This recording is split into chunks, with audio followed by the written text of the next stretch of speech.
Hi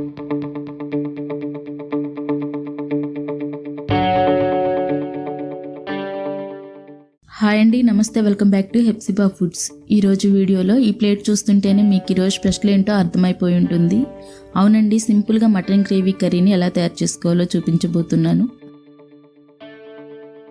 అంతకన్నా ముందు మీరు మన ఛానల్ని సబ్స్క్రైబ్ చేసుకోండి. సబ్స్క్రైబ్ చేసుకుని బెల్ ఐకాన్ యాక్టివేట్ చేసుకుంటే నేను పెట్టే ప్రతి వీడియో మీకు వస్తుంది. ముందుగా 1 కిలో మటన్ని క్లీన్ చేసి పక్కన ఉంచండి. స్టవ్ వెలిగించుకొని ఒక మందపాటి గిన్నెని పెట్టి 3 స్పూన్లు ఆయిల్ వేయండి. ఆయిల్ వేడైన తర్వాత మీడియం సైజు ఉల్లిపాయ ముక్కల్ని వేయండి. 3 పచ్చిమిర్చి ముక్కల్ని కట్ చేసి వేయండి. వీటిని 5 నిమిషాల పాటు వేయించండి. ఇవి వేగిన తర్వాత మటన్ వేయండి. మటన్ వేసి ఒకసారి గరిటెతో కలిపి 1 స్పూను సాల్ట్ వేయండి. ఇప్పుడు 1/2 స్పూను పసుపు వేయండి. గరిటెతో 1 నిమిషం పాటు కలపండి. ఇప్పుడు మంటని మీడియం ఫ్లేమ్లో ఉంచి మూత పెట్టి 10 నిమిషాలు ఉడికించుకోవాలి.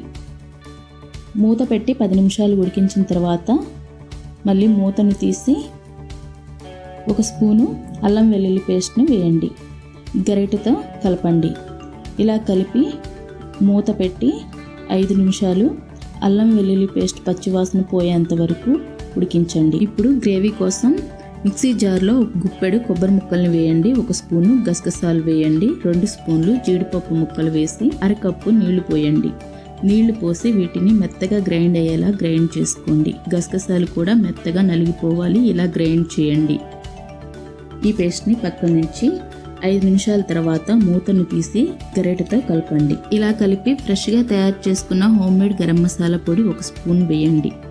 కూర ఘాటుగా కావాలి అనుకుంటే 1.5 స్పూను కారం వేయండి. గ్రైండ్ చేసుకున్న పేస్ట్ వేయండి.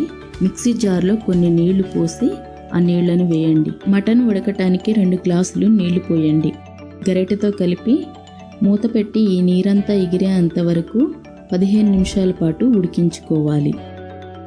ఇలా గ్రేవీ దగ్గరికి అయ్యేంత వరకు ఉడికించుకోవాలి. 15 నిమిషాల తర్వాత మూతను తీసి ఒకసారి గరిటెతో కలిపి స్టవ్ ఆఫ్ చేసుకుని దింపేయండి. అంతేనండి, చాలా టేస్టీగా ఉండే మటన్ గ్రేవీ కర్రీ రెడీ.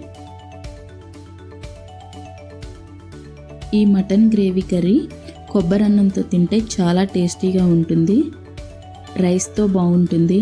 అలానే చపాతీతోనైనా పూరీతోనైనా దేనితోనైనా సరే చాలా టేస్టీగా ఉంటుంది. మీరు ఒకసారి ఇలా ట్రై చేయండి. మన ఛానల్లో గోంగూర మటన్ కర్రీ కూడా ఉంది, ఒకసారి చెక్ చేయండి. ఇప్పుడు పెరుగు చట్నీ చూద్దాం. 350 గ్రాములు పెరుగు తీసుకోండి. పెరుగులో 1 కప్పు నీళ్లు పోసి గరిటెతో కలపండి. ఇలా పలుచగా చేసిన తర్వాత 1 కప్పు ఉల్లిపాయ ముక్కల్ని వేయండి.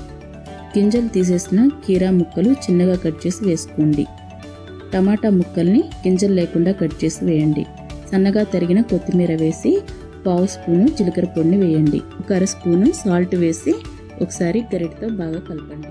పెరుగు చట్నీ రెడీ.